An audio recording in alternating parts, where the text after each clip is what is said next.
Anong oras na? Oh, alas 12 en punto ng umaga. Snack tayo.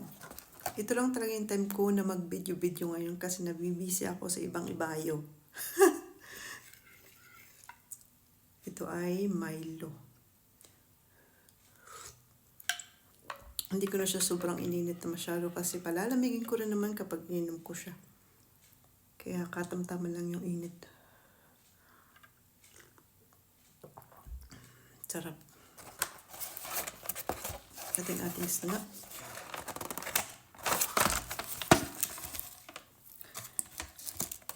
Meron ba kayong kilalang gusto mo bumili ng lupa? Pinagbibili ko yung lupa ko sa Dait Camarines Norte, sa Bicol, sa Kaawigan. Kung gusto nyo malaman yung details, message nyo lang ako. Kasi pinagbibili ko yung lupa ko kapag diretso kayo bumili sa akin. Kapag direct. Siyempre, mababa yung wala nang patong. Kapag bumili kayo sa pinabibenta ko, siyempre, dadagdagan nila yun. Mga 50,000. Pag diretso sa akin, siyempre, hindi ko na dadagdagan yun. Kaya, ating tinapay. Ganda ng itsura.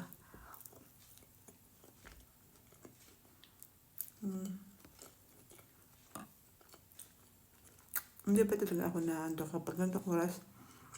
Kasi nag-i-edit din ako ng videos. Makakatulog na ako yung mga 1:30. Nagising ako ng alas 4. Tapos magigising ulit ako ng alas 6. Tapos yun lang yung tulog ko. Ganun lang ang tulog ko. Laging Pero natutulog ako minsan sa mga isang oras sa araw. Mga alas 10 hanggang alas 11, ganyan. O kaya naman mga alauna, alas 2. Isang oras lang talaga yung tulog ko sa araw. Sa gabi naman mga 3 to 4 lang, ganyan. Haba ng video ah. Masarap nitong tinapay oh. Supermarket ko lang ito binili. Ang lapot niya. Tapos meron siya dito asukal sa taas. Sarap.